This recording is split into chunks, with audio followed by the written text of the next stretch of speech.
I, are you the host for today, Lakshmi? Yes, sir.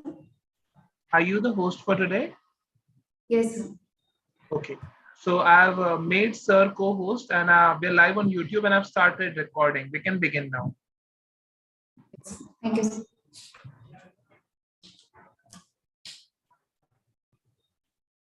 Shall I start now? Yes, please. So, life is not dress rehearsal. The curtain is up and you are on. So get out there and give it your best. Hello and good evening, everyone. I am Lakshmi Keshavani, student of BA at B.N.N.College, Bhiwandi, your host for today's workshop.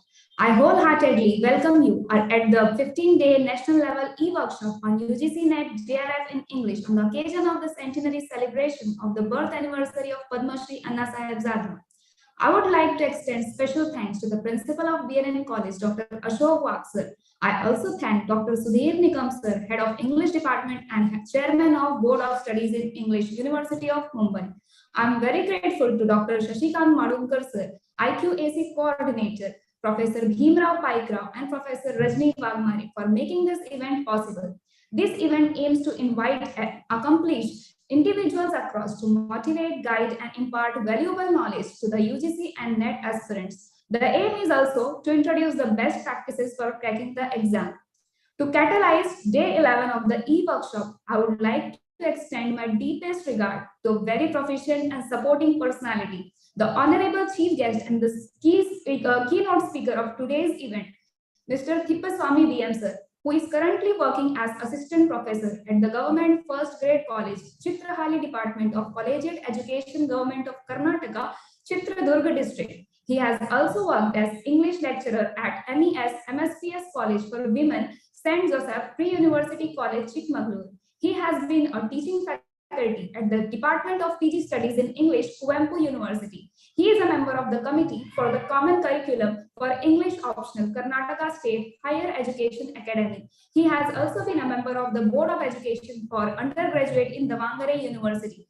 Talking about his area of interest, it includes film studies, cultural studies, and post-colonial literature.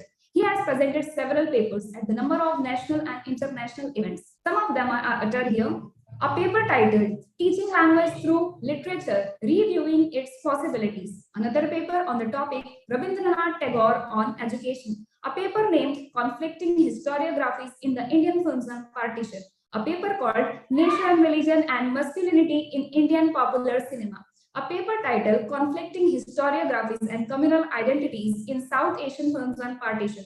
He also presented a paper known as the Cinematization of Literature Issues and Problems. And lastly, a paper titled Teaching Films and Humanities Today, Challenges and Prospects. He has published an article titled Teaching Films and Humanities Today, Challenges and Prospects. Another article, namely Rabindranath Tagore on Education, in the book Rabindranath Revisited Essays on Tagore. And another article called Conflicting Historiographies and Communal Identities in South Asian Films and Partition. Last but not least, an article namely Post-Colonial Cinema, Analysis of Mr. Thippaswamy sir, we are very grateful for your presence among us. We are very eager to absorb the immense knowledge you will impart to us on today's drama topic. I, Lakshmi Kesharan, once again welcome you on the behalf of B.N.N.College, and we hope that we will acquire new knowledge and skill from such an accomplished personality. I sincerely request Mr. Thippaswamy sir to speak and enlighten us with your precious words as we begin today's event. Over to you, sir. Good evening, everyone. Am I audible? Yes, sir. Yes. Yeah. Thank you, Lakshmi, for that wonderful introduction.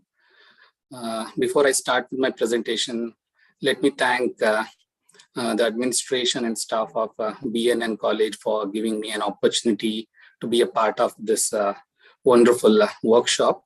I extend my thanks to Professor Sudhir Nikam for giving me an opportunity to share my ideas and knowledge over here. So let me start with my presentation. So I'm going to share my screen now. Am I allowed to share the screen? Yes, sir, you're allowed. Yes, sir, you are.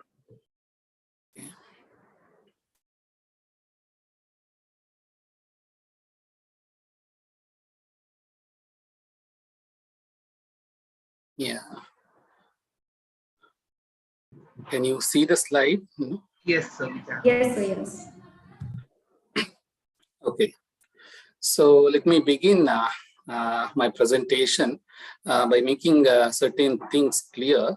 When I was asked initially to speak about drama in general, I felt that it is going to be a Herculean task for me, considering the time duration in which I have to speak about the topic. So what I felt was, I want to make the 60 minutes of my presentation more resourceful and useful for all the students who are listening to me. Keeping in mind NET and SLET examination, I have tried to narrow my presentation to one particular period, and that is what I am going to do in my presentation today. I will be speaking on post-war British drama. When I say post-war British drama, I am speaking about the major playwrights and plays which were written after Second World War. So we are going to look into the British drama after World War II over here. Before I proceed with my presentation, I would like to share my experience of preparing for NET and facing the questions. Okay, so what I feel is that as a student who is preparing very seriously for these competitive examinations, one should be aware of socio-political and cultural scenario of a particular historical period before you read any work of literature. So in this context, when we look into British drama in the post-World War context, we should also look into the major political and historical developments which happened after Second World War. We are all aware of history, and we all know that after Second World War, Britain emerged on the side of victory. But this victory came to be very costly in social and economic terms for Britain. Okay, and the Labour Party, which came to power with new promises, and the Prime Minister, Mr. Clement Attlee, who came to power, who is a representative of Labour Party, in his speech after taking oath as Prime Minister, he made a very important statement that this is the first time that a socialist government is given full or majority in British Parliament. Okay, so this socialist or Labour Party which came into power had a lot of promises to fulfill to the British people. And this was the period when the process of immigration was happening in a very rapid phase in Britain, because Britain had his colonies in most parts of the world, and many people from these colonies and from Commonwealth countries, they were migrating to Britain, and this led to Britain emerge as a multicultural society. And the same thing we can see in present British society. Okay, and this Labour Party's liberalizing social reforms such as abortion and the rights for LGBTs, the issues regarding divorce and even death penalty were very much in discussion in this particular period. And another significant feature of this period is emergence of popular culture or a youth culture with iconic celebrities coming into the mainstream of culture, such as the Beatles and the Rolling Stones. Okay, so drama, which was earlier very much limited to minority people. If you're familiar with new criticism, you must have heard about this minority view of culture. The culture is supposed to be in the hands of very few people, minority people. So this particular aspect was questioned in post-war British society. Now drama, it became more socially oriented, in the sense it is more open for new ideas. And what we see here, we see a shift from mainstream drama to include everyone and everything. Okay, so this is a shift from minority view of culture to make a move towards making drama a part of popular culture. That is what one can see in this particular period. And Western theater, which is mainly dominated by conservatives and only restricted to few themes, now it opened itself and paved its way to new English drama. And the other important, development of this period was the emergence of television and cinema as a very strong medium of popular culture. And drama has to thrive this competition in the post Second World War British society. So before we look into the major playwrights and plays of post World War British drama, we have to look into the contribution of four important personalities of this particular period. Though they are not major playwrights, but their contribution towards the field of drama played a very significant role in the subsequent development of drama as a very strong genre of literature and art in British society. The first one was John Littlewood, a woman. She established the theater workshop in 1945. Okay, I am saying a woman because we must keep in mind the contribution of women in a post-World War society for the development of drama as a genre. The other significant personality of this period was Mr. Peter Hall, who established Royal Shakespeare Company in the year 1960. We can see the contribution of Lawrence Oliver, who established National Theatre in the year 1963. So presently it is located on the banks of Thames River in the city of London.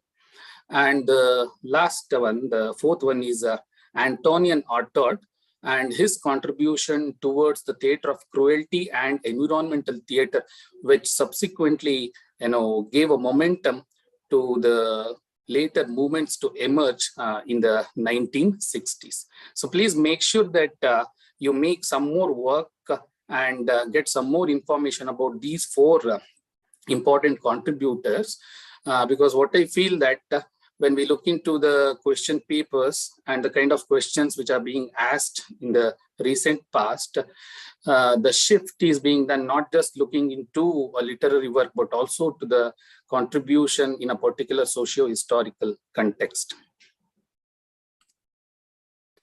Okay, so let me start explaining about the different genres of drama which emerged in post-war British society. The first one is drawing room comedies. Okay, so what is this drawing room comedy? This is a genre that developed during Victorian period. Actually, its history goes back to Victorian period, and it has elements of comedy of manners. So what is this comedy of manners? It is a witty form of dramatic comedy that satirizes the manners of a particular society. So here drama used as a tool of satire to criticize someone or something. So that is what we see in drawing room comedies. And the action in drawing room comedies takes place in the drawing room of a house or deals with superficial aspects of life. When I say superficial aspects of life, I mean that the drama is about day-to-day aspects of common people or the middle-class British society. And the major 20th century practitioners of this genre, drawing room comedies, are Noel Coward and Terence Rattigan. So here, before I proceed, let me make one important thing clear, that what I will be doing from now on is to give you the details of major playwrights of post-war British society and the major plays written by them. And what I will be doing to give you information about the plot of that play in very brief, and also to introduce you to the characters, major characters, and also to give you a hint about what kind of questions you may expect in competitive examinations. And I suggest all of you to make your own work and to get more information about these literary works, so that it will help you to face the examination with more confidence. Okay, so we are looking into drawing room comedies here. The first important playwright of this particular genre is Noel Coward. So he's a playwright, composer, and director, and he has written more than 50 plays. So his first significant play is The Vortex. It is titled as The Vortex. And this play, it exposes the artifices of 1920s British culture. When I say artifices, it means the way of life of people in 1920s British culture. And this play, it depicts the life of an obsessed and aging socialite name. Her name is Florence, and her troubled relationship with her adult son Nicky, who is a pianist and who turns out to be a drug addict. Sorry. The next important play by Noel Coward is Private Lives. This is a comedy which depicts the life of Elliot and Amanda, a divorced couple, and presently honeymooning with their new spouses. So what happens during the course of the play, that they discover that they are staying at the same hotel in adjacent rooms.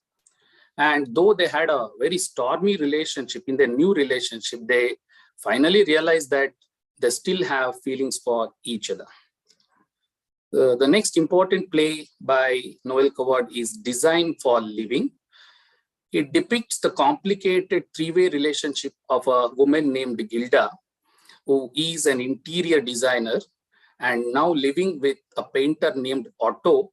And formerly, she was attached to a person called Leo, who was a playwright. So what you see in this play also, like in Private Lives, the characters, they do not fit into the accepted moral codes of society. So these two plays, Private Lives and Design for Living, what one can understand, that the playwright is trying to give us a picture of declining familial relationships and marital relationships in the post-World War British society. The other important plays by Noel Coward are Present Laughter, which is a farcical comedy performed and only in 1942. You must remember this because that was the period of beginning of Second World War, and it depicts few days in the life of a character named Gary Essendin, a 40-year-old comedy actor, and his preparation where he makes preparation to tour Africa. The other significant plays by Noel Coward are Bulte Spirit, Suite in Three Keys, which is in the form of a trilogy, and Star Quality, which was his last play. Then comes Terence Rattigan, who is a playwright and screenwriter, and he is also very much known for his drawing room comedies, which are set in upper middle class British society. The first important play by Terence Rattigan is The Winslow Boy, and this play is based on a real-life incident of a person named George Archer Shee. And this boy was studying at Royal Naval College, and he was unjustly accused of theft. So this serves as a plot line for Terence Rattigan when he wrote this play, The Winslow Boy. So where he creates a fictional character named Ronnie Winslow, who is the protagonist, a 14-year-old boy who was accused of theft at Royal Naval College. The next important play by Terence Rattigan is the Browning version. Please make sure that you make some more work to read this particular play and get some more information. I feel this is a very significant text for your competitive examinations. So this play portrays the protagonist named Andrew Crocker Harris, who serves as a teacher and finally is leaving his school after a tenure of 18 years. So he's the main protagonist of the play. So what happens in the play, when he is retiring as a teacher, generally he was despised by most of his students. To his surprise, he gets a gift from one schoolboy, and the gift which he receives was a copy of Achilles' ancient play Agamemnon, which is being translated into English by Robert Browning. Okay, so Achilles, as we know, the father of Greek tragedy, and he has written a play titled Agamemnon, okay, which is a part of Trilogy, okay, and he gifts that particular text, that book to his teacher, Mr. Andrew Crocker Harris, and that act of giving a gift, something unexpected for him, puts himself into an act of self-introspection where he comes in terms with his past and future. The another significant work is by Terence Rattigan is Separate Tables, which he wrote in the year 1952, which is a best-known work by him. And this play is a collective name which he has given to two link one-act plays, Table by the Window and Table number 7. The other significant plays by Terence Rattigan are Ross in the year 1960, which depicts the life of T.E. Lawrence. Okay, so T.E. Lawrence was a very famous British naval officer who is known for suppressing Arab revolt. So this serves as a theme for this play Ross by Terence Rattigan. The next one is A Bequest to the Nation, which he wrote in the year 1970. It is based on the personal life of Lord Nelson, a British Army officer. And this is set against the Battle of Trafalgar, okay, so, and which happened during the Napoleonic Wars, where British Army fought against the combined forces of French and Spanish Armada. The next, the last play which he wrote was In Praise of Love in the year 1973, which is based on the real life story of actor couple. So moving from, one genre to the next one, we look into the poetic drama in post-war British society. As you can see over here, the poetic drama is not a totally new genre which developed in the post-war British society. The conventions of poetic drama, it goes back behind that. Actually, it is reinvented in the 20th century. If you look into the Middle Ages, even Elizabethan period, and even in Victorian period, one can see the plays which are in the form of poetic drama. So it is being reinvented in the 20th century. So what you see in poetic drama is the combination of tradition and experiment and high seriousness, and it deals with the aspects of everyday life. So looking into poetic drama as a genre, it witnessed a great revival in Irish literary movement because of the contribution of very significant names such as W.B. Yeats and J.M. Synge. And during modernist period, when we look into the modernist period, it was T.S. Eliot and W.H. Auden who were significant names in poetic drama. So before I proceed further, when I mentioned about modernist period, we must have clear understanding of what modernist literature tried to do in a post-war society. So what is modernism in literature? Modernism is an aesthetic response to modernity. So that is how one can understand. It's an aesthetic response in the form of writing or in any form of art. So when we say it is an aesthetic response, in post-war British society, we look into a dyspeptic kind of response. When I say dyspeptic, it is like looking into the aspect of modernity in a negative sense, okay? Where people look into modernity as something which raise the questions of existential dilemma in the minds of people in the post-war British society. So in this poetic drama, in this genre, the first important name was Christopher Fry, an English poet and playwright who is best known for his verse plays, poetic plays. The first one is The Lady is Not for Burning, which he wrote in the year 1948. and it is set in the Middle Ages, and it reflects the despair, the dilemma, the kind of existential questions which arise in post-war British society.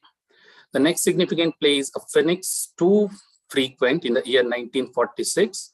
It is a comedy, and it is inspired by the writings of Jeremy Taylor, where he retells the tale of widow of Ephesus. And this work was written by Petronius Arbiter, who was a courtier at the Roman Emperor Nero. So widow of Ephesus is a much discussed text which speaks about the aspect of fidelity of women. So that serves as a plot line for Christopher Fry in his play A Phoenix, Too Frequent. The next one is Venus Observed, which he wrote in the year 1950. It speaks about the aspect of greed in the mind of human beings. It portrays a character named Duke of Altair who wants to marry third time. But what happens in the course of the play that he likes and falls in love with a girl, but his son wants the same girl for himself. So other significant plays by Christopher Fry are The Boy with a Cart, Sleep of Prisoners, The Dark is Light Enough. So these three plays, they deal with the same theme about religion. Okay, and the next one is A Yard of Sun, which is a serio comedy. Okay, serio comedy, it can be also termed as a tragic comedy. Okay, so it is a serio comedy which is set in Italy. And the last one is A Ringing of Bells, which he wrote in the year 2001. So what I expect you to do is to go through these plays and collect some more information. Okay, so what I am trying to do is to give you as much information as possible in this limited duration of time, because what I feel, more information you have, it will definitely help you to crack any competitive examinations. So the next important concept of post-war British drama, that is to understand angry young man movement. It is rather a movement than a genre in British society. So here, what you see that various British novelists and playwrights of 1950s, they expressed dissatisfaction with the established socio-political order of their country. I have explained in the beginning of my presentation about the political scenario of post-war British society, where I explained that socialist Labour Party, which came into power with a lot of promises towards working class of British society, but gradually it failed to keep the promises made to the British people. So what we see is a sense of betrayal and futility generated by post-war British government and its reforms. So what one can see in post-war British society, a kind of dissatisfaction with the traditional politics, education, and literature, which is something portrayed in the plays of that particular period. So when we speak of angry young man movement, the first significant name, most of you are familiar with it, I feel, that is of John Osborne. So John Osborne is the one who can be called as a significant playwright who upheld the concept of angry young man in post-war British society. He revolutionized English theatre in the 1950s. Being himself coming from a working class background, and the same thing he voiced in his plays. And you must know that he won the Academy Award, okay, prestigious award in the field of films for his best screenplay for Tony Richardson's movie version of Henry Fielding's novel Tom Jones, A Foundling.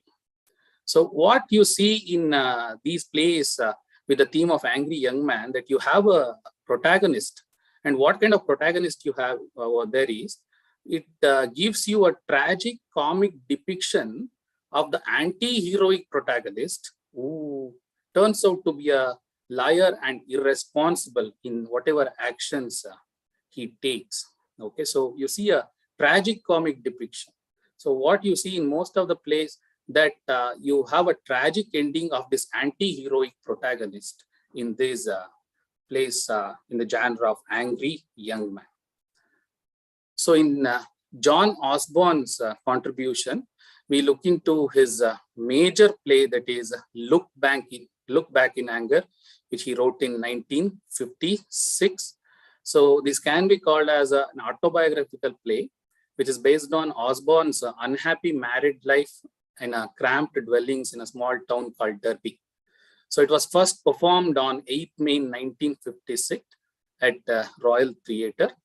So if I have to sum up the entire play, the play depicts 3 Sunday afternoons in the one-room attic apartment of the protagonist Jimmy Porter and his wife Alison, who are living in a small town of England in 1950s. So the play is about a young working class man, Jimmy Porter, and his resentment and his angry towards the class system of British society. And this play can be called as a play which initiated the angry young man movement in a post-war British drama writing. So in the meanwhile, if you look into the other contemporary playwrights in other genres of literature or in other countries, but I feel this particular play by John Osborne can be read in parallel with Tennessee Williams' A Streetcar Named Desire. Okay. The next significant play by John Osborne was The Entertainer, which he wrote in the year 1957. The protagonist in this play is named as Archie Rice, who is a falling musical hall performer who fails in his familial life, which symbolizes the decline of imperial England. The next one is Luther, which he wrote in the year 1961. It is a historical drama depicting the life of Martin Luther, a 16th century British priest or a monk who publicly spoke against Roman Catholic Church and subsequently punished for it. So this serves as a plot line for his play Luther in the year 1961. So going with the same movement of angry young man, the other very, very important playwright of this period, Arnold Wesker. So he was born and educated in the East End of London. See, this is very significant because this part of London city is synonymous with poverty and criminality. So it is in this kind of atmosphere Arnold Wesker was born and brought up. And subsequently, what you can see in his place, same thing being displayed. So the major and important play of Arnold Wesker is Chicken Soup with Barley, which he wrote in 1958. So this play portrays a character named Ronnie Kahn, who is a Jewish man, and subsequently he expresses his tendency towards communism and very much influenced by the ideas of communism. And the play is about Ronnie Kahn, his family living in 1936 in the city of London. When we say 1936, that was the period when gradually the political atmosphere is getting heated because of the signs of Second World War. So the protagonist's parents are Sarah and Harry, and their children, Ada and Ronnie, the protagonist, Ronnie Kahn.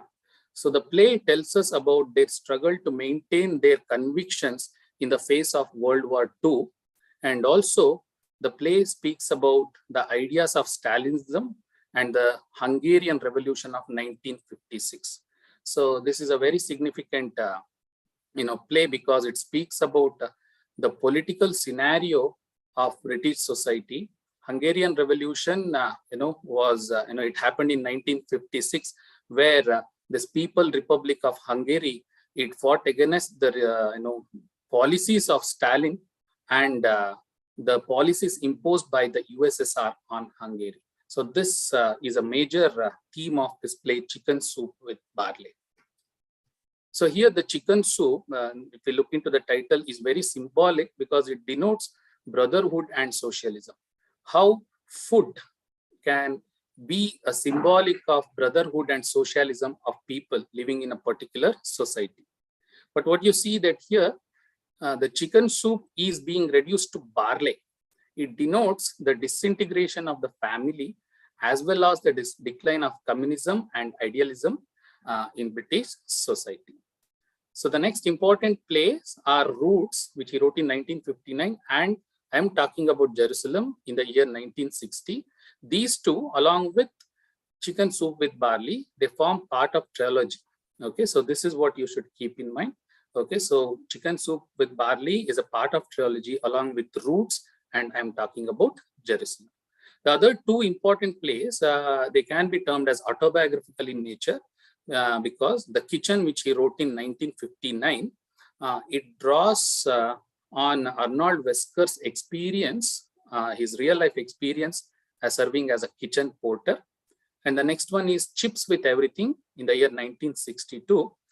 It tells about Arnold Wesker's experience of serving at the Royal Air Force. Going with this angry young man movement, we must also understand the concept of kitchen sink realism here. Okay, so this is a very significant term to understand post-war British drama. So this kitchen sink realism, it continued the angry young man's social realism. So we see a very strong connection between the angry young man movement and the kitchen sink realism. So, okay, so what is this kitchen sink realism? It is a style of social realism in drama, which often depicted the domestic situations of working class Britons living in a rented accommodation and spending most of their time drinking in very grimy pubs, you can say, and they will be exploring social issues and political controversies. Going by this particular definition of kitchen sink realism, what you see that major focus is on the dissatisfied middle class British society spending their life or most part of their life in a very congested atmosphere, who are dissatisfied with the socio-political scenario. So the kitchen sink realism is not just restricted to drama over here. Please keep in mind it is extended to other forms of art also.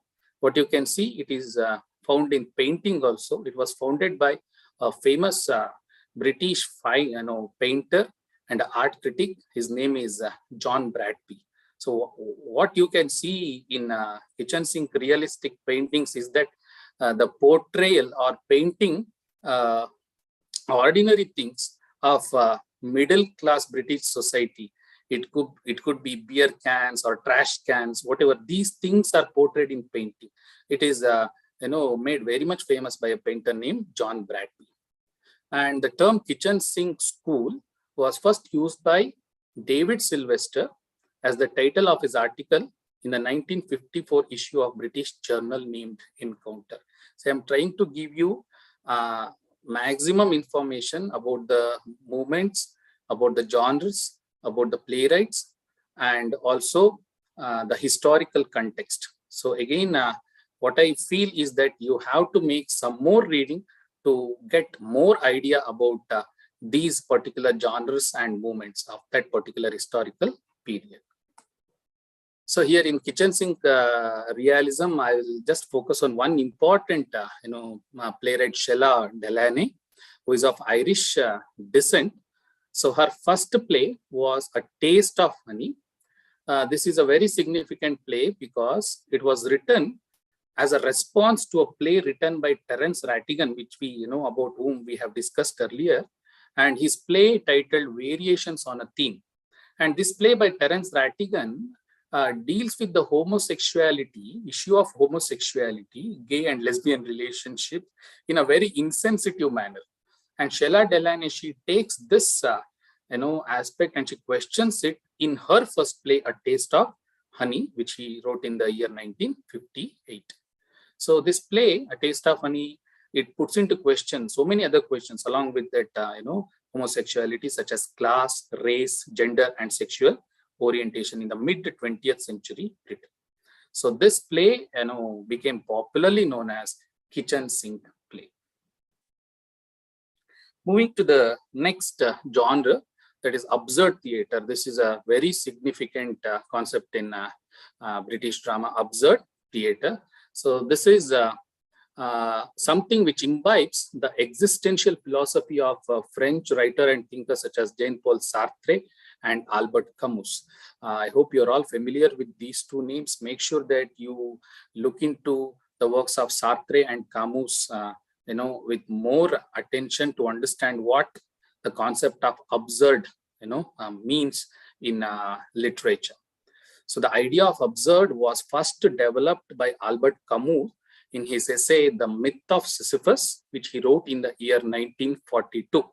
So he uses the very myth of Greek doomed hero Sisyphus was being cursed by god Zeus, and the situation of Sisyphus is compared to the life of a modern individual living in a post-war society. If you read the story of Sisyphus, you will come to know Sisyphus is punished, and what is his punishment? That he has to roll a round-shaped, rock uphill the mountain, only to, eventually it comes down. And what Sisyphus has to do, again, he has to push it up. So here, this very aspect of Sisyphus doing the same thing again and again without questioning why he is doing it and what is the reason behind doing it, the same situation existed for the people living in post-war society, where they had this existential dilemma about what, why, where in a war-ridden society. So this absurd theater, it weaves a life as something meaningless, and what it does is that it emphasizes personal feelings over moral values. So what becomes important, that personal feeling and the emotions of an individual becomes more important in absurd theater than the moral codes and values of any society. And absurd theater, it celebrates the breakdown of language and communication. Okay, so I will come to this point after looking into the other aspects of features of absurd theater.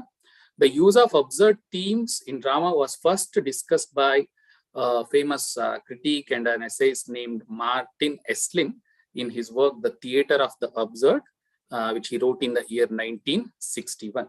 So what are the features of absurd theater according to Martin Esslin? The characters are hardly recognizable human beings. The dialogue in the play seems to degenerate into meaningless babble.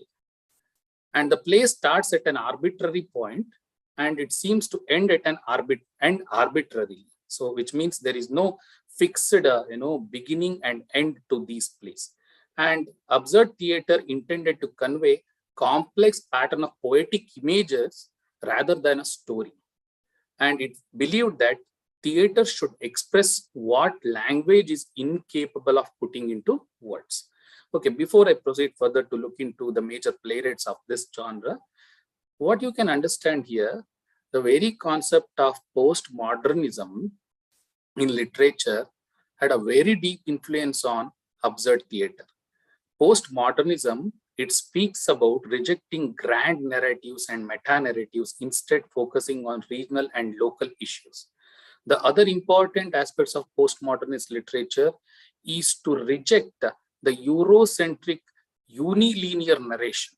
Okay, the rejection of unilinear narration is a deliberate act to explain the possibilities of existence of societies which believed in magical and supernatural elements also. That is to say that to make a shift from a very strict realistic narrations towards magical and supernatural elements. So the same aspect can be seen in absurd theater.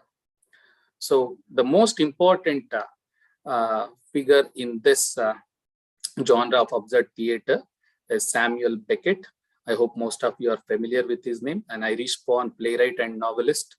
You must also know that as a young aspirant writer, he was an associate of a famous modernist Irish writer, James Joyce. And you must understand that he usually wrote in French language and he translated his own works into English.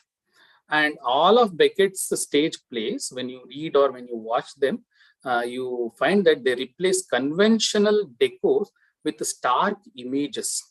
So what you can understand that the stage setting, the props, the lights, the sound, all these, they act as a science system with many signifieds. So to put it in other words, it is not just the action and the actors, but also the other aspects of drama. They also play a very significant role in conveying a particular meaning. So his first significant and celebrated play was Waiting for Godot, which he wrote in 1952. And this play is subtitled as a tragicomedy in 2 acts. Please remember that. And this subtitle you find only in English. In French version, you don't find any subtitle to this play. In English version, you find subtitle a tragicomedy in 2 acts. So this play recalls the French society during the Nazi occupation in Second World War, during Second World War, where people waited in desolate spots and places for others. Okay, so as I've already explained about the concept of absurd and existentialism, where we have questions about the very aspect of human existence. So that is something which is being portrayed in this play, Waiting for Godot. So 2 major characters, Vladimir and Estragon, in the beginning of the play, in the opening act, they meet near a tree, and eventually the audience, they come to know that they are waiting for someone to come or something to happen, and we are not sure whether that's going to happen or not. So while they wait, 2 other men, they enter, a person named Pozo, who is an aggressive master, who appears to be very aggressive, a master, and his slave Lucky. And Lucky entertains Vladimir and Estragon, and they after their departure, an young boy appears at the end of each act, okay, where he tells Vladimir and Estragon that Godot will not be coming.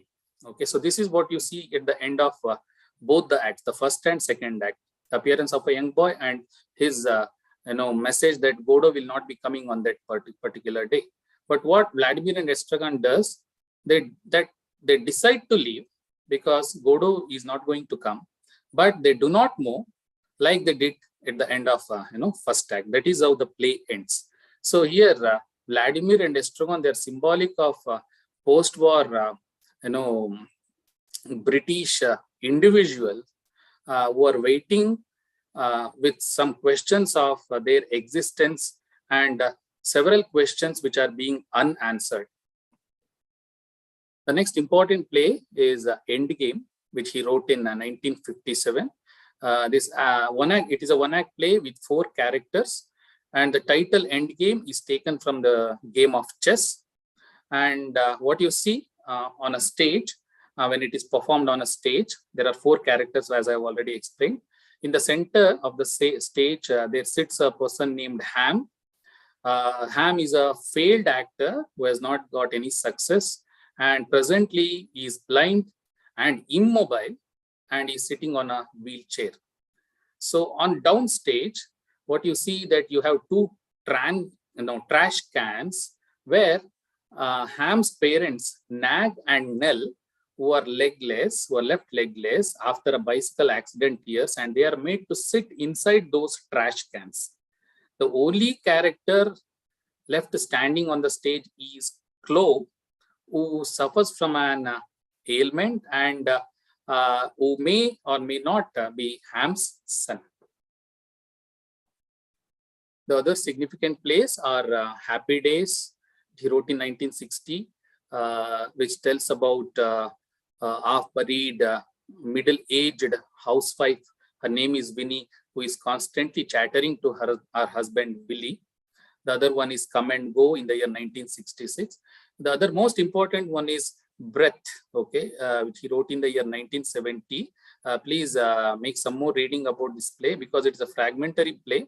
And according by the words of Samuel Beckett himself, he calls it as a shortest play ever written because the play is about just 35 seconds, which it is enacted in 35 seconds. What you can see on the stage, 3 sounds are heard, that's it.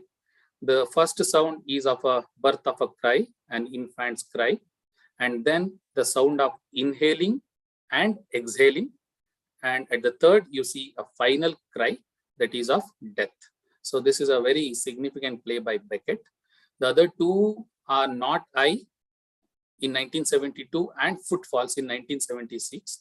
These are also very interesting and significant plays by Beckett, because here, rather than the actors and the characters, what you see, the lighting, which dictates what audience see on a stage.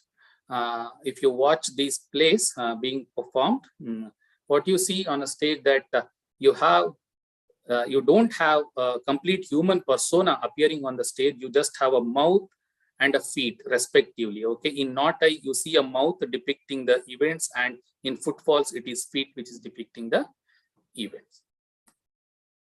The next significant playwright is Harold Pinter, a Jewish born into a lower middle class family, was very much traumatized by the experiences of World War II, and he's a winner of the prestigious Nobel Prize for Literature in the year 2005. And he is mainly known as the inventor of a new kind of comedy called as comedy of menace. Okay, so what is this comedy of menace? It is a short play which is set in an enclosed claustrophobic space, and characters always in a kind of doubt and fear. Okay, so to understand this aspect of comedy of menace, let's move further, because this play which we are going to look into now, The Birthday Party, is a very much representative of a comedy of menace. It is a first full-length play written by Harold Pinter. It centers around a character named Stanley Weber. And what happens in the beginning act of the play, that two men named McCann and Goldberg, they arrive on the night of Stanley's birthday by saying that they have a job to finish. And what is that job? The job is Stanley himself. So McCann and Goldberg, they begin accusing Stanley of some serious offenses. And Stanley tries to persuade that he has not done anything wrong. And he also tries to convince that he is not the man they are looking for. When we watch this play, or when you read this play, it draws parallels with Franz Kafka's The Trial, where you see similar theme. Joseph K., the protagonist of the novel, is being visited by two strangers who accuses him of some serious allegations, and that the trial has to be conducted. And eventually the trial is conducted, and he is not allowed to know what is his offense, and finally being punished also. So in this play, you see the same aspect. And during the course of the play, they all, Stanley, McCann and Goldberg, they play a violent game called Blind Man's Buff. And in the climax part, what happens? Goldberg and McCann, they announce that Stanley has had an unexpected mental breakdown and he has been taken into asylum. That is how they finish their job in the play. The next important plays by Harold Pinter are The Dumb Waiter, which he wrote in 1959. It is a one-act play. It depicts two gunmen.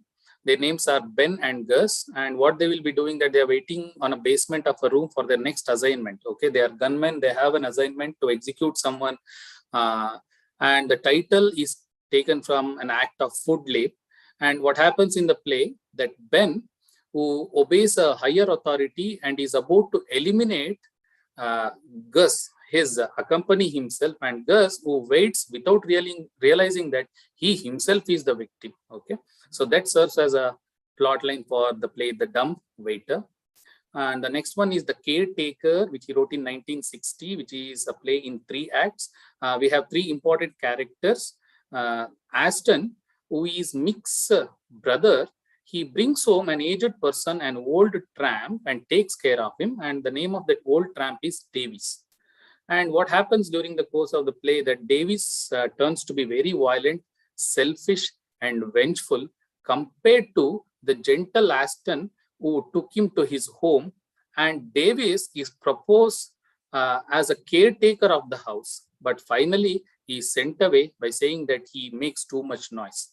And this play is often compared with Waiting for Godot by Samuel Beckett, for the reason that this also lacks plot and action. Okay, so next one is very significant. The playwright Edward Bond is not just a playwright, he is a theater director, poet, and screenwriter. Try to make some more reading about his play titled Saved, okay, because this is a very important play which led to the abolition of theater censorship in the United Kingdom in the year in 1960s.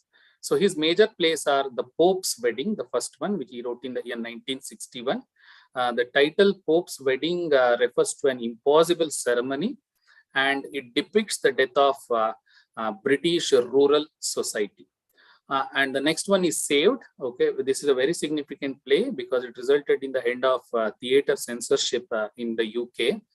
It depicts the lives of South London working class youths who were suppressed by a brutal economic system. And this play became controversial for the reason that it has a scene in which a newborn baby is stoned to death. Okay, so for this reason, it became controversial. It is important for two reasons. First one, it ended the theatre censorship, and it is controversial for a scene where an infant is stoned to death. The other important plays are Narrow Road to the Deep North. It's a very important play because it is a satirical political play which is set in the feudal Japan of 17th and 18th centuries. The central character of the play is a poet whose name is Basho, who finds an abandoned infant and takes care of it and finally leaves the baby without helping it, and he travels northward. Okay, so that is the plot in brief of this play, Narrow Road to the Deep North.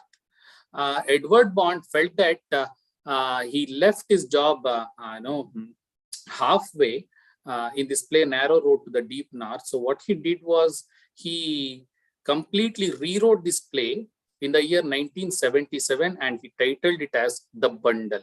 Okay. The next important play was Black Mass in the year 1970. This is a very significant play because it is a satire and it is set in a church in South Africa. And this particular play, it commemorates the Sharpeville massacre, which happened in 1960 in South Africa. So Sharpeville massacre is a tragic event in the history of Republic of South Africa, when a group of people, they mobbed a police station, and finally it resulted in the firing, and about 69 people, out of them 29 children, they lost their lives. And Black Mass, it speaks about this particular tragic event in South Africa. The next one is Lear. This is a play which is a rewriting of Shakespeare's play King Lear.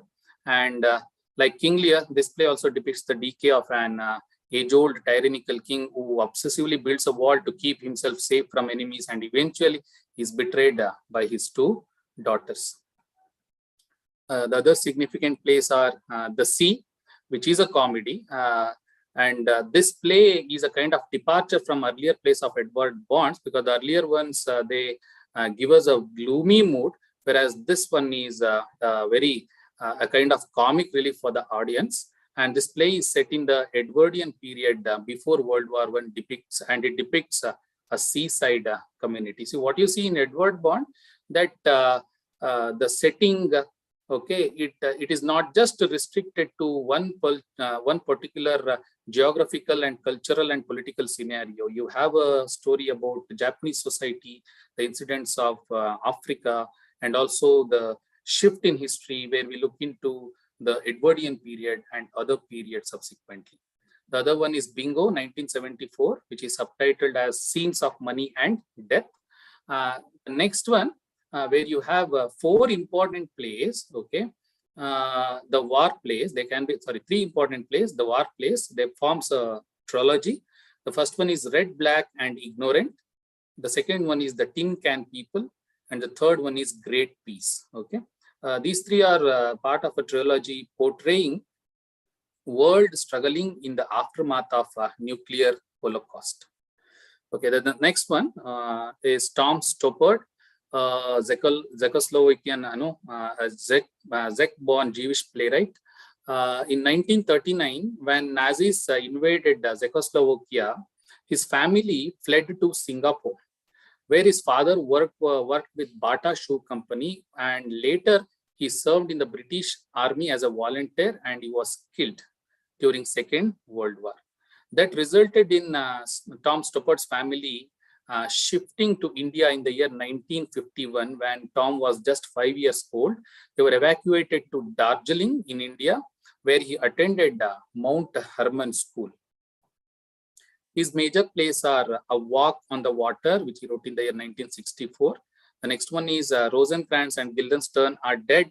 You are all familiar with these two characters. They are the major characters in Shakespeare's Hamlet, and it's told from the point of view of these two courtiers. Okay.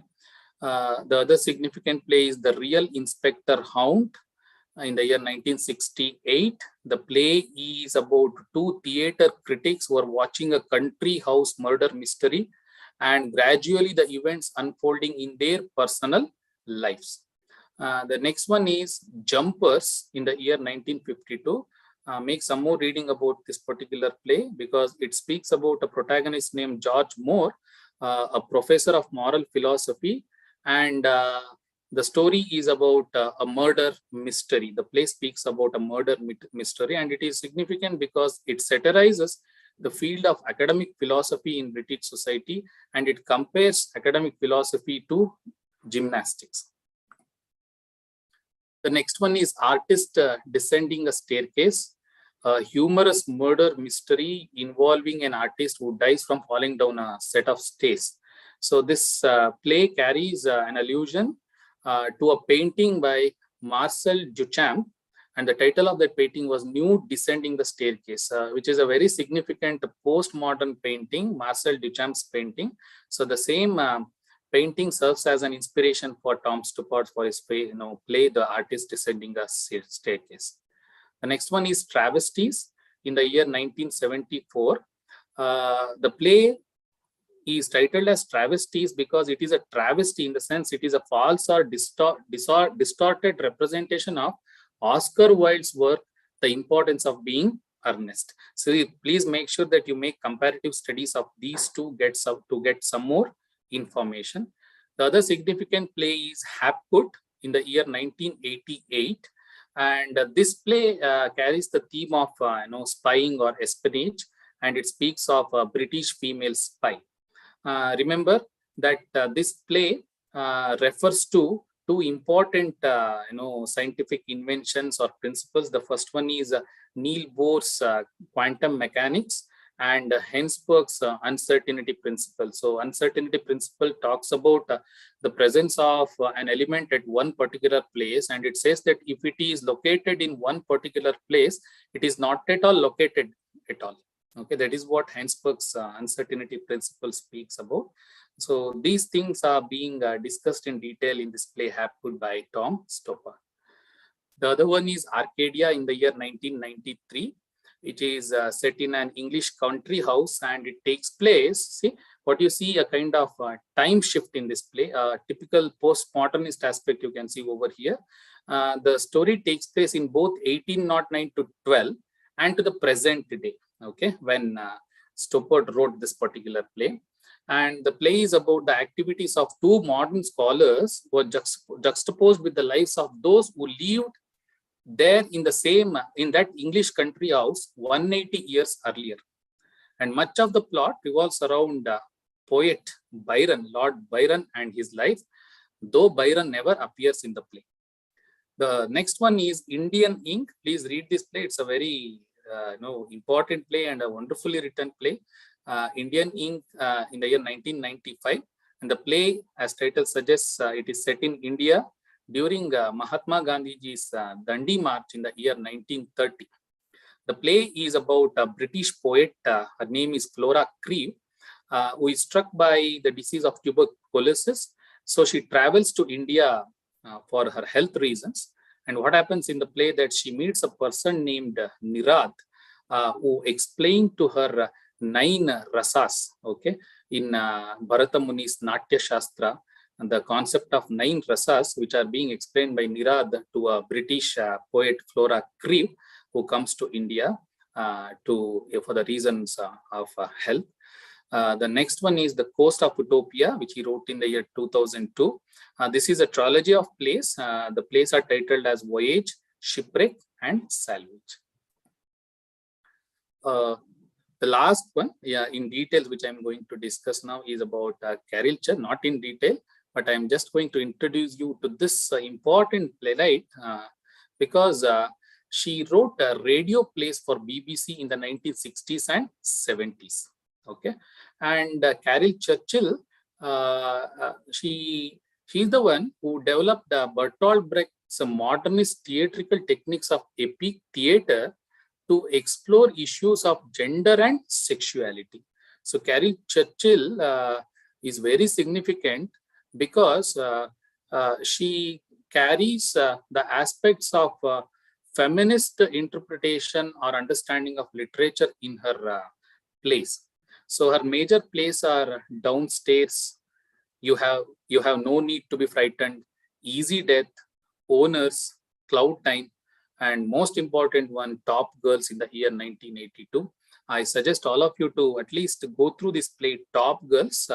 It has plenty of issues or the themes to be understood and discussed. It also speaks about the issues of gender and sexuality and the British society under Thatcher's period and how women are being deprived of their rights and freedom. And you can also see the conservative British society, which restricted the freedom of women by giving them certain symbolic, images of being in an angel in the house. If I can take it from Ellen Showalter or Virginia Woolf. So this play by Top Girls is very, very important. Please make sure that you go through it.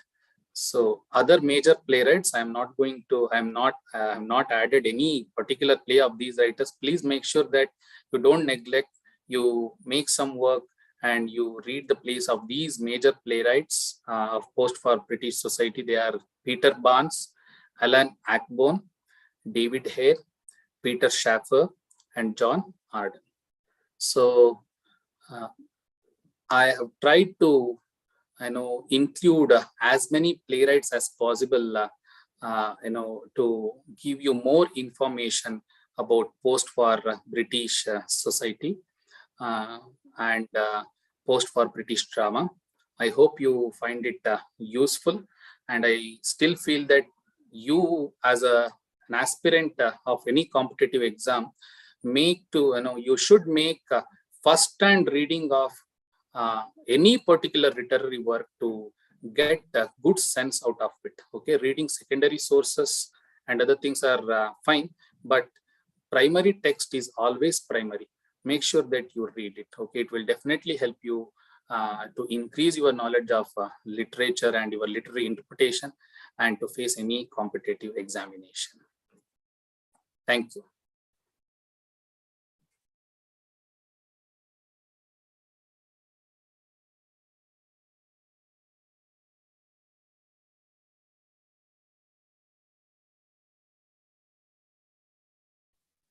Thank you so much, sir. Okay. Thank you so much for your valuable insights in the drama. The way you expressed your views were very significant.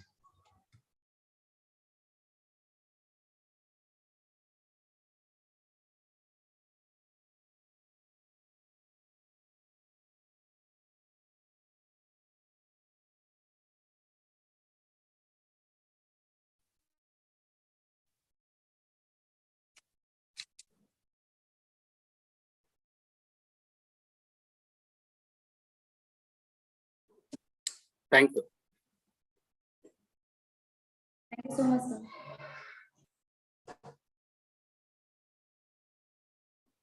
To summarize today's drama topic, as sir has given his views about political dissatisfaction about after World War II and the important figures of post-war period and different periods after war, like drawing room comedies, poetic drama, absurd theater, angry young man moment.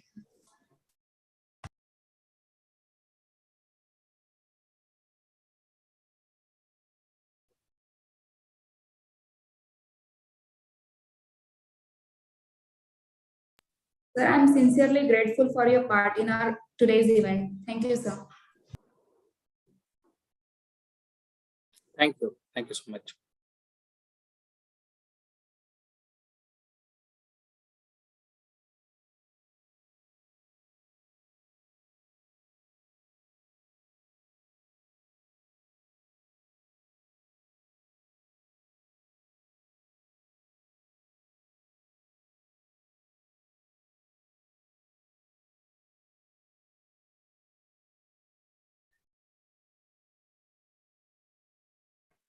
Hello, good afternoon, everybody. Do you hear me? Yes, sir. Yes. Okay. Shall I start now? Yes. Good evening, everybody. Sir, shall I start now? I need to Yes, introduce you. sure. Thank you, sir. Once Albert Einstein interrogated that if we knew what it was we were doing, it would not be called research, would it? With this beautiful note, I would like to call our another guest of honor, our keynote speaker, Mr. Sukhendu Das sir, who teaches in the Department of English, Bankura University, India. He is pursuing a PhD on Patrick Whites and visited the University of Wollongong, NSW, Australia, in the capacity of visiting doctoral fellow 2017. His research interests include exploration history of Australia, critical theory, gerontology, posthumanism, environmental philosophy, Anthropocene, and nationalism. He has published articles on Patrick White's novel in national and international journals. His two forthcoming books from Cambridge Scholars published in UK include Reimaging Yeats, Contestations and Negotiations, Poets, and Shakespeare and the Cultural Politics of Gerontology. Sir, we are very grateful for your presence among us. We are looking forward to absorb the immense knowledge you will impart us about today's topic, research method for English studies. I, Lakshmi Keshurwani, once again welcome you on the behalf of B.N.N.College, and we hope that we will learn something new from such a scholastic personality. I sincerely request Mr. Sukhendu Das sir to speak and enlighten us with your precious words as we begin today's event. Over to you, sir. Thank you for your words, generous introduction. And I would like to express my gratitude to all the faculty, especially to Dr. Kamsar, who is very kind, always humble, and erudite person. So, as I did, I speak of research method in studies. So just,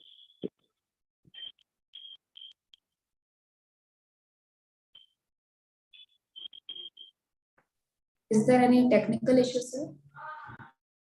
no, I'm not technical.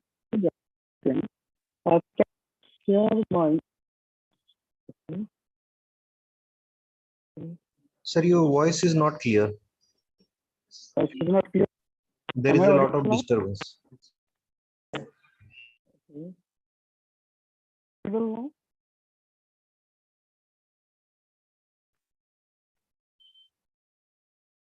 Hello. Can you turn off your video and start so that it may? Yeah, just a second.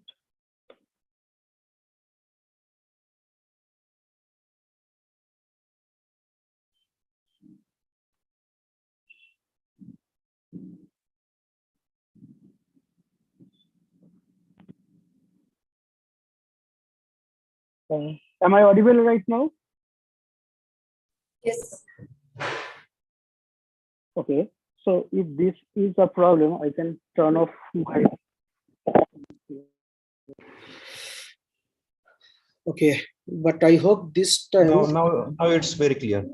Yes. Okay, thank you. So is there any, so how can I share a slide here? Shall I share my screen? Because I have. You'll be able to do that. I've made you co-host.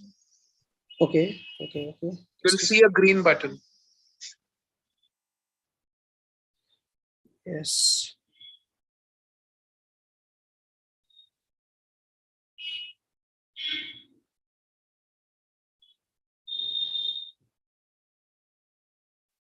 Don't know how it's not working.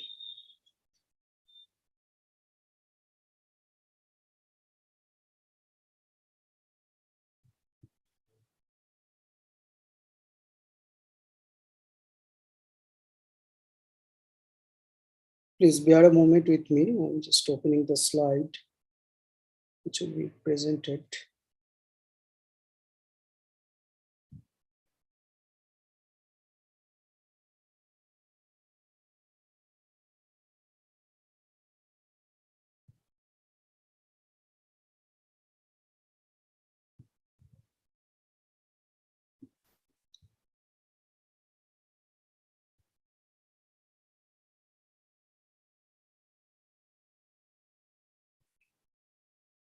Can you see the PPT, or is it now visible or not?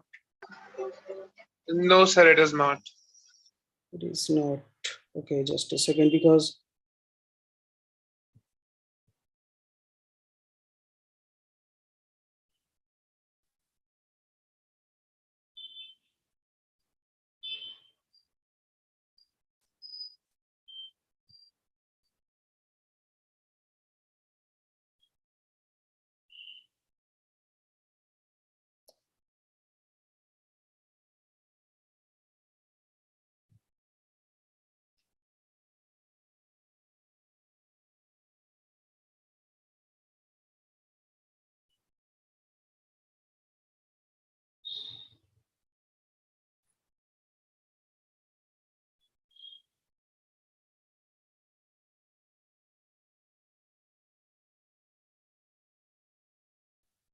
Try doing with your phone.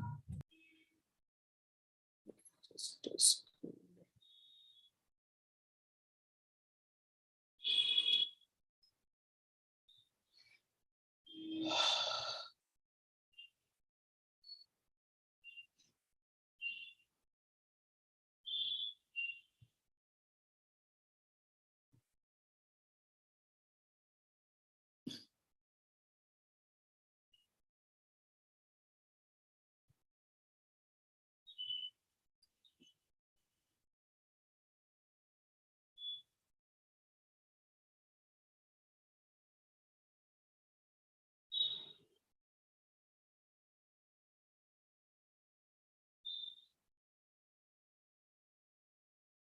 yes. So is it visible right now? It is, yes, sir. Yes, yes. Oh, thank you very much. I'm really very sorry for taking much time. So uh, I decided to speak on research methods for English studies. Now, this needs a kind of clarification. What do we mean by English studies? By English studies, I have deliberately kept it an open term. It includes, research in English done on fiction, poetry, or even cultural artifacts, and it could include many things and anything, right? So therefore, I have deliberately kept it open. Now, before starting research methods, I would like to raise few questions which I think a researcher should have in mind, and he or she may be asked in any research interview. What is research? Research is a way of thinking. It is a habit of questioning what one does. And I would like to comment on Plato's Academia or Plato's Academy, because it is often called the prototype of Western universities, which actually initiated the Socratic mode of learning, which means always ask questions, never take anything for granted. So these are the WH questions I would call. The list can be endless and infinite, but I have tried to formulate 5 WH questions that a researcher must ask himself or herself before pursuing research. Number one, what is your research about? And this will help you understand a clear, I mean, understanding of the area or the author or a particular topic you are going to research. Why have you undertaken this research project? And answers to this question include many sub questions. For example, why an interviewer or other interviewers may ask you, why have you undertaken this research project? there are so many research papers, theses, and articles are available. Why? Why another research on this particular topic? So you have to justify it. Okay.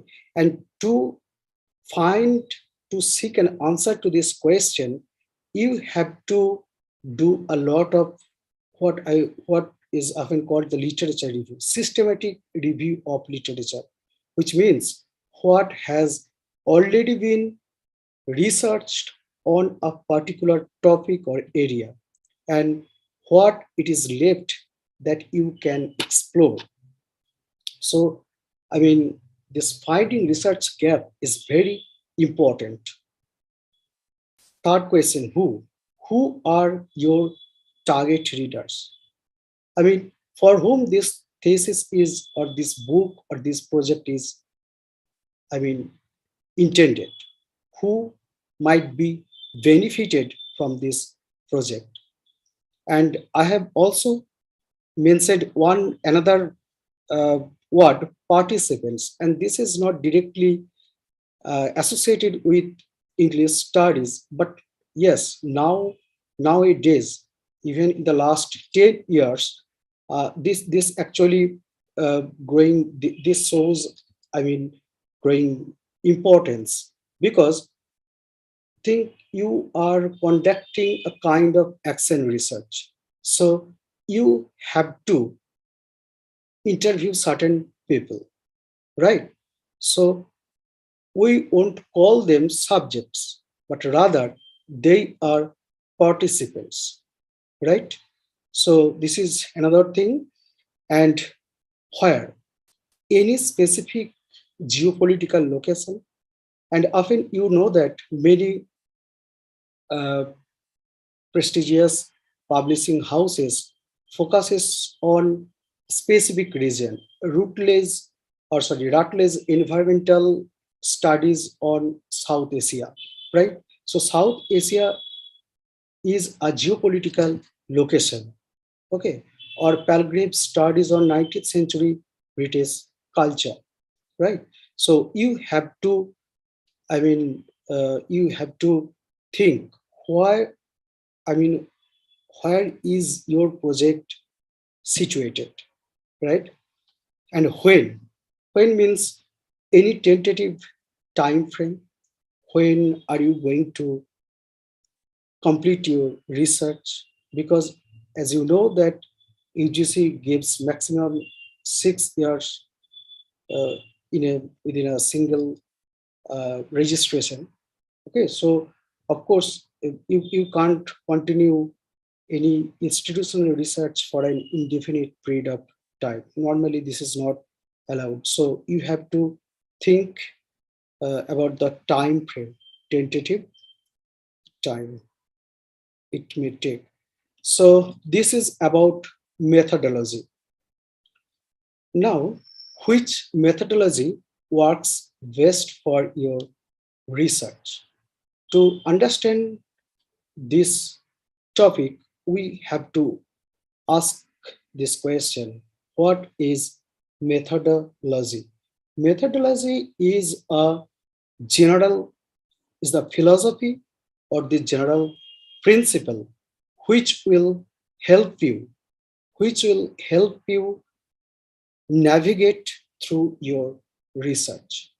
It is a kind of overall approach to studying your topic or area of research. It also includes issues you need to think about, problems, dilemmas, moral and ethical considerations within your research. And methodology could be divided into two parts. One is qualitative, and the second one is quantitative, right?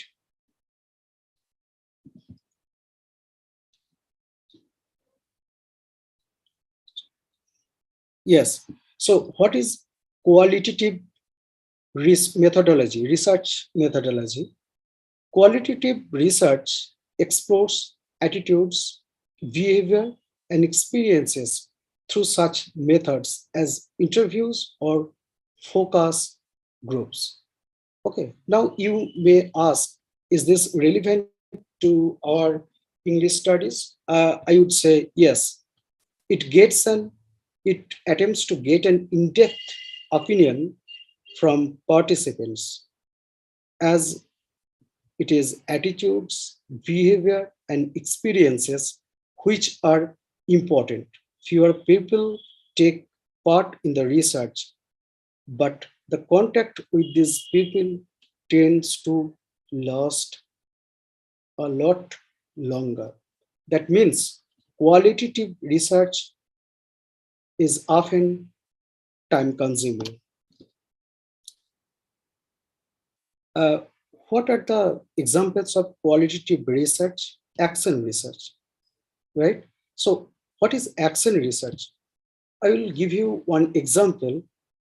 Imagine you have you have decided to work on palliative care in aging population, right? Or perhaps you have decided to know the psychological complications that accompanies physical illness in aging population. So what you have to do, you have to select a group of aging people, right? And this is not the end, but again, you have to divide them based on their genders, based on their social backgrounds, based on their, I mean, what should I say, their, I mean, affiliated country, right? So this and action research is a vast area. Okay, a single book would be written on this. There are many books that have been written on it. So this kind of participatory action research is very, very common in, I mean, social sciences mainly. And ethnography. So ethnographic research on, suppose uh, you are concerned about, or you wish to conduct or pursue research on Rohingya population. Okay, you want to understand the crisis, okay, that accompanies the displaced Rohingya community.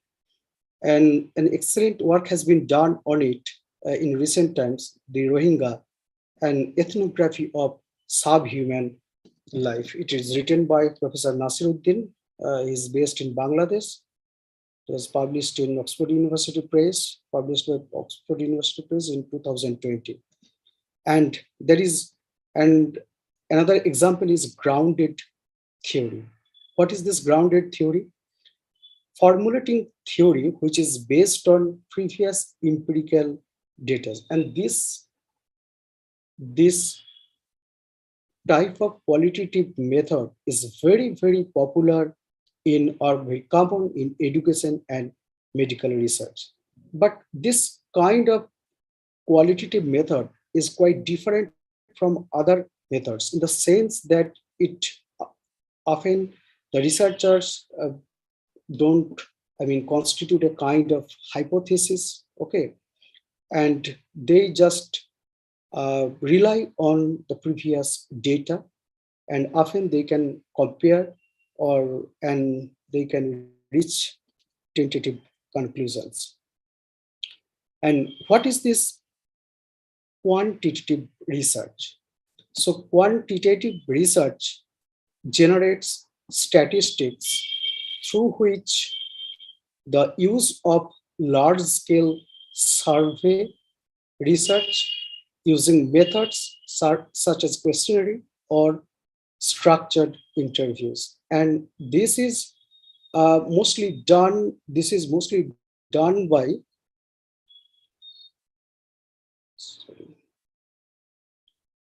okay, so this type of research is often undertaken by market experts.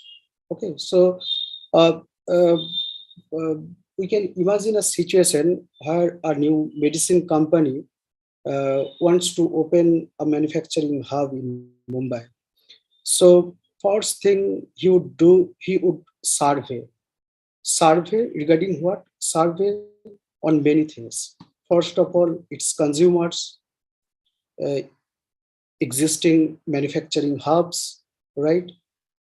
Purchase capacity, and there are many things to be considered because it involves huge seed money investment.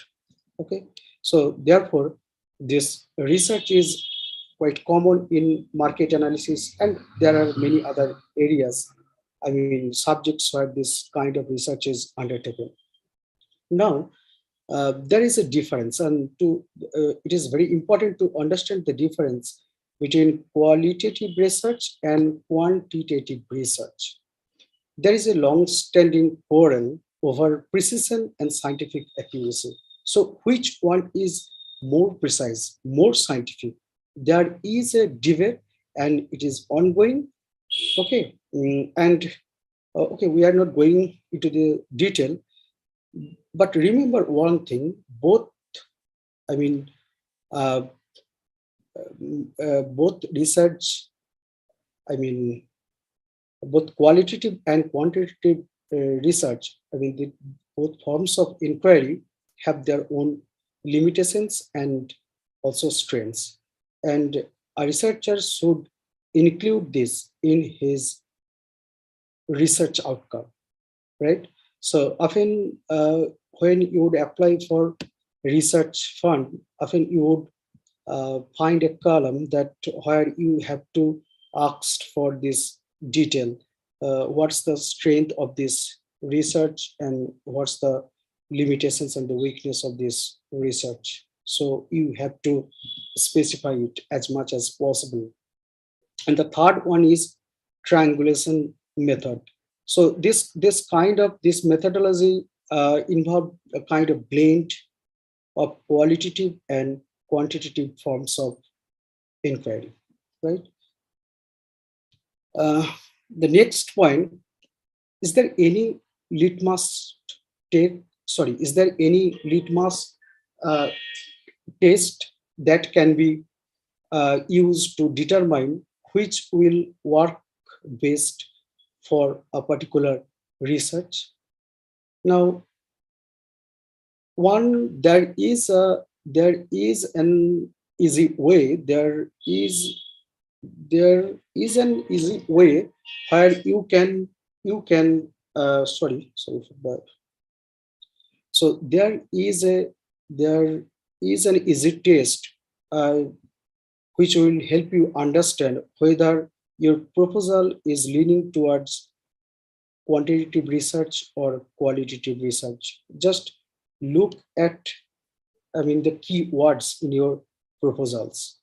How many, if you find that your research proposal is filled with, or if you encounter these type of questions or these type of phrases, how many, test, verify, how often, how satisfied, etc., then you have to understand that your research proposal is more amenable to quantitative research method. And if your proposal is leaning towards qualitative research method, you may encounter, you often encounter, I mean, these keywords: discover, motivation, experiences, think or thoughts, problems or behave. Okay, this suggests a leaning, right? So these are some of the, okay, so this is a kind of easy test which would help you to understand which methodology would work best for you. But definitely this is not a scientifically proven test or anything, but yes, it's a quite useful or handy. Now coming to this point, research methods for English studies. What are research methods? Research methods are the tools or optics that a researcher uses to gather data. So, I mean, to use it, to define it in a very simple way, research methods are tools, right? That a researcher often used to gather data. Now the question is there anything called research methods in English studies? Yes, of course, it is there, but it is comparatively a new phenomenon in English studies. If we closely read the history, we'll find that this kind of methodological method, I mean the methodological intervention or your proposal demanding a kind of specification of method. It came in English academia at the beginning of this new century. So 20 years earlier, I'm quoting this section from Gabriel Griffin's book. 20 years earlier, unlike in research degrees in social sciences, for instance, PhDs in English do not require, and in my experience, virtually never have a method or methodology section, something that is obviously commonplace, not to say the rigor in other disciplines.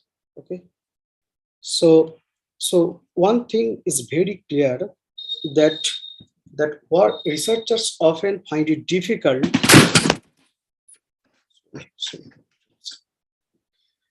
Researchers often find it very difficult to determine research methods or to select research tools. Okay, so okay, I'm giving few examples of the history and of how it was introduced in English studies. This is again from Gabriel Griffin. Based on interviews with a range of English studies staff and research students, it indicates that conducting research in different periods require different kinds of research skills. Working with medieval manuscripts, producing a scholarly edition of an 18th century text, writing a theoretical intervention in the area of post-colonial theory on the history or on the history of metaphor plainly demand different research skills. So one thing is very clear, that research skill and research methods, these are comparatively new phenomena, right? Okay.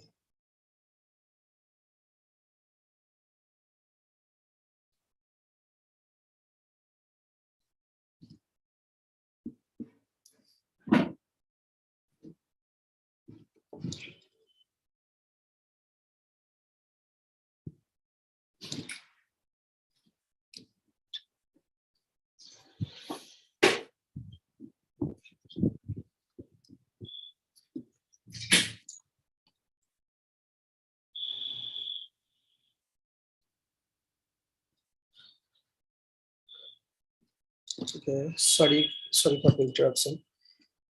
Okay. Yes, is the slide visible? Is it visible? Hello? Hello. It is not visible, sir, right now. It is not visible. Just a second.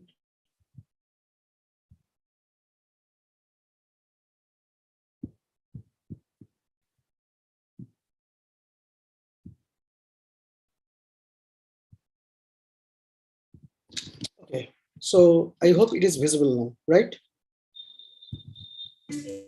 Yes, sir. Okay, so It is visible. yes.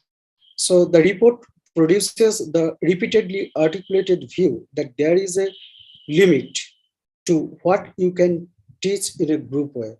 A particular skills and individual needs are so specific. Okay, the particular skills and and that it is artificial to see skills as being separable from the actual work.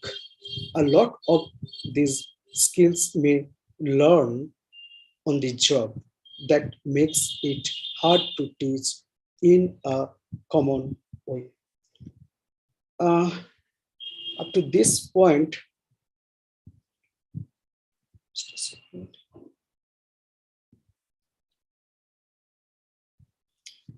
Sorry, I'm having some technical issue. Just a minute.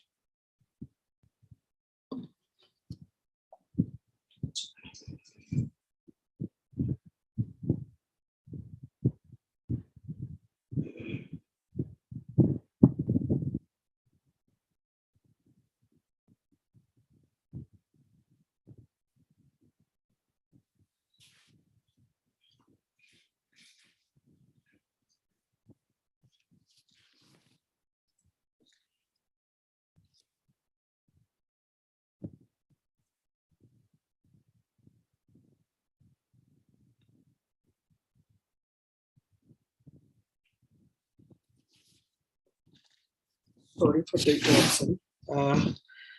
So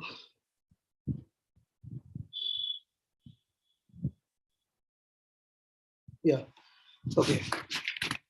So one thing is very clear that there was a growing demand for incorporating research methods, methodology in our humanities research. So it was not something that was, uh, in, I mean, specific to social sciences. Now, beyond this narrow now, and English studies, as I have said, that it does not always uh, refer to, narrow textual analysis, right? The failure to recognize this is a failure of the research imagination, which produces the possibility of conducting divergent and innovative research that has led to a lack of engagement with large areas of potential inquiry, which, such as the interaction between texts and readers, for instance, which is most theorized within English studies, but rarely underpinned by any empirical evidence. So, history of research, reception and circulation of a text is something a researcher should know before he or she begins to research on it. Okay, so I won't over much time here. Okay, and what are research skills? Research skills are techniques for handling materials.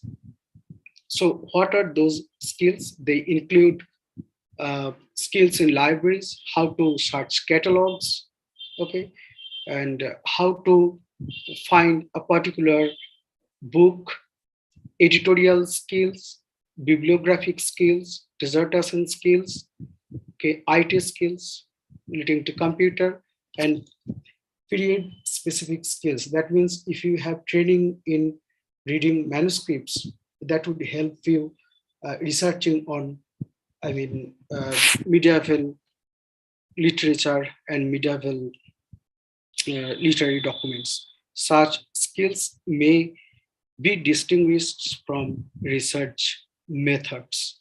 Okay. And now we have finally here, we are here finally. So this is, I would like to talk about 10 or 11 research methods that are useful um, for English studies. Okay, so what are those? First one is textual analysis as a research method. So this kind of research method involves a close reading of the text. Okay, and you have to locate any imagery pattern or any use of trope or symbols by the authors. Okay, and I mean, laying bare those images, metaphors could help you understand the text. And the second one is archival methods, and this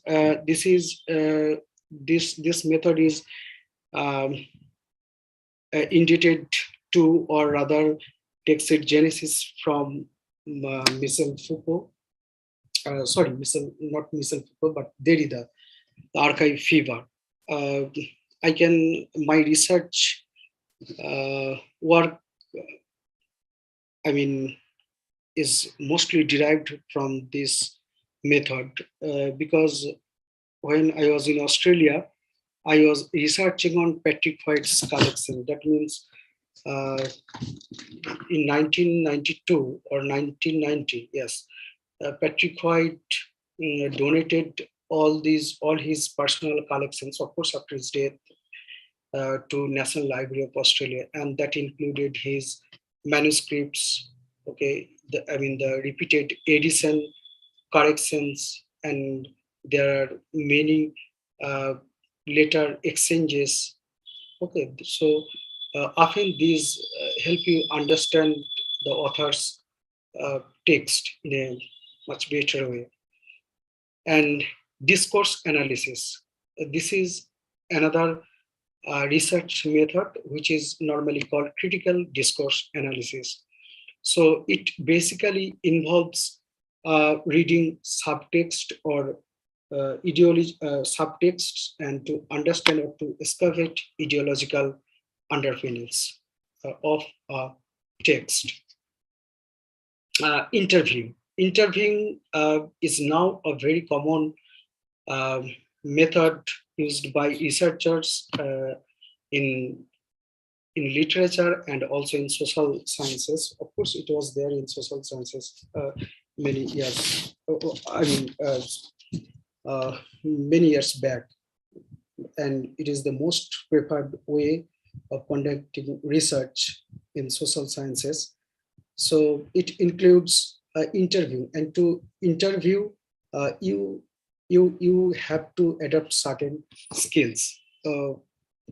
For example, you have to understand how interview can be recorded and can be how transcripts can be made. Okay, and how to make them recorded on audiovisual medium. So so to conduct this kind of research, you need certain skills, of course. And another one is autobiography as a research method. Autobiography of writers or even fictional characters. Yes, this could be a research method. Uh, Suppose you are uh, writing a biography on Shakespeare or Patrick White. So you have to undertake a lot of research work on his fictional works, his life, his correspondence, and many things. And this does not, this is not solely, limited to, the authors, to live authors or authors who we know existed on this art, but even the fictional characters. Few days ago, I was reading a book, the afterlives of Ophelia. This is very important.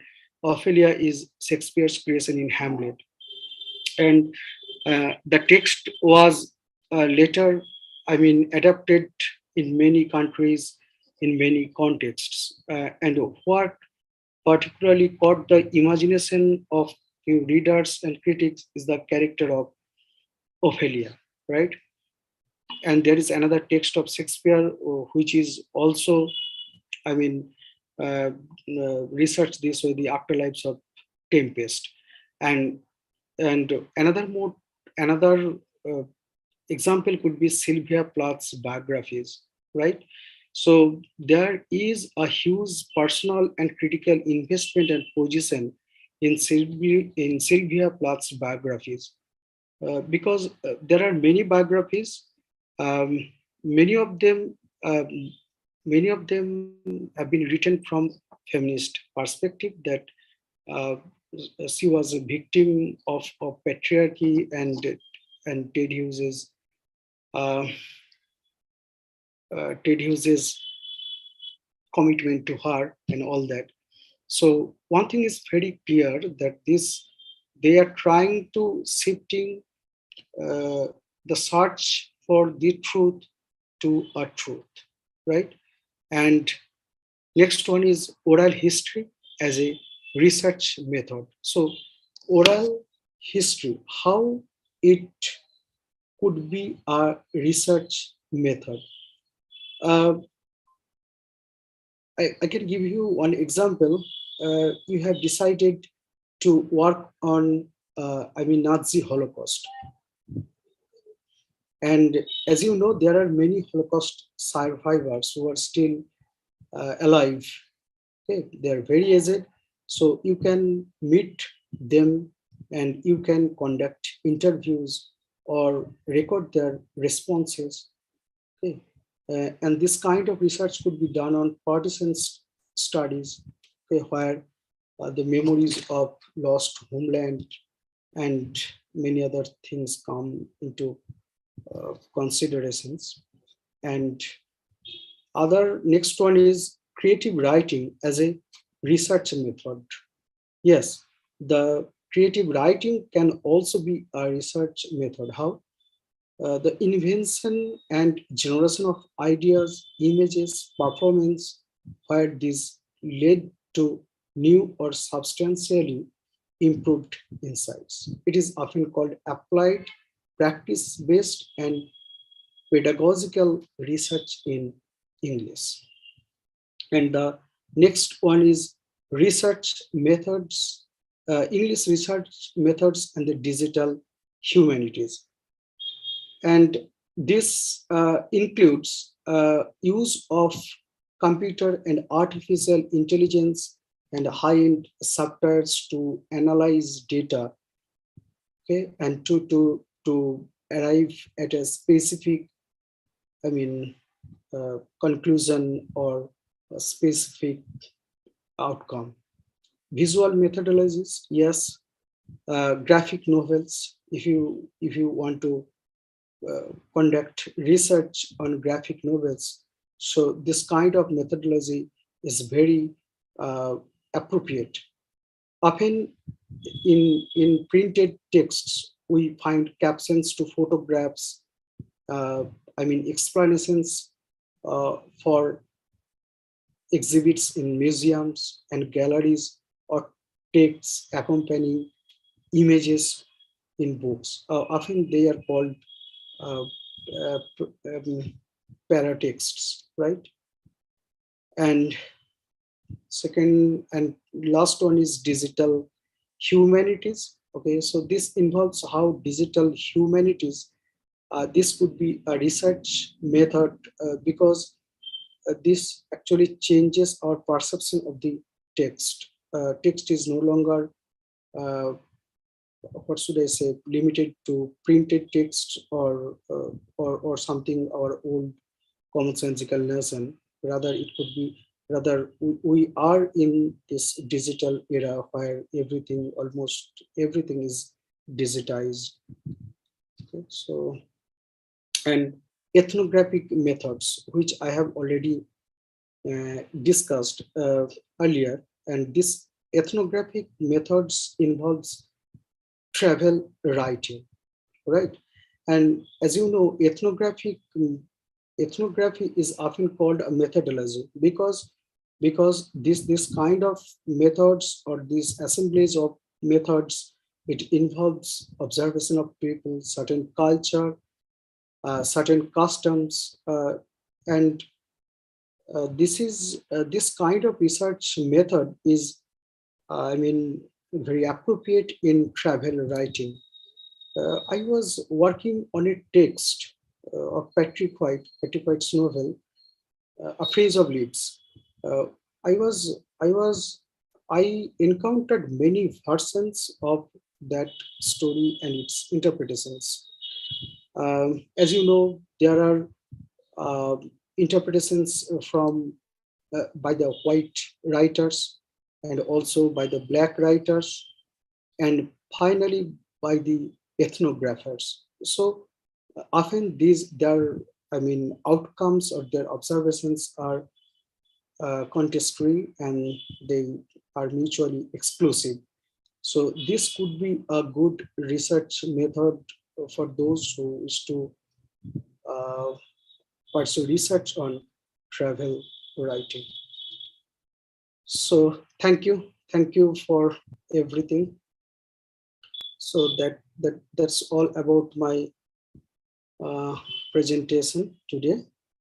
Okay, so I'd be happy if I get any question or any suggestion or anything you would like to know.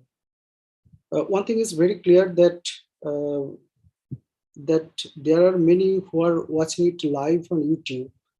So I would request you to provide my email ID there. If they have any question, I would try to answer them through emails. Since this time is very limited or restricted. Thank you very much. Thank you, sir. Sure, sir. Thank you so much, sir, for your valuable insights on research methods for English studies. I appreciate your professionalism and want to thank you for the points you made. I deeply appreciate the wonderful presentation you made. Thank you for sharing for your expertise. I thank all aspirants for being so patient, and I hope this session helps you to achieve your target. Before ending this session, I would like to inform you of tomorrow's schedule. Tomorrow's host will be Soumya Mishra, and our speakers Dr. T.K. Rajendran and Unnati Jain will speak on cultural studies. I request you all to join the link on time. Till then, keep learning. Thank you.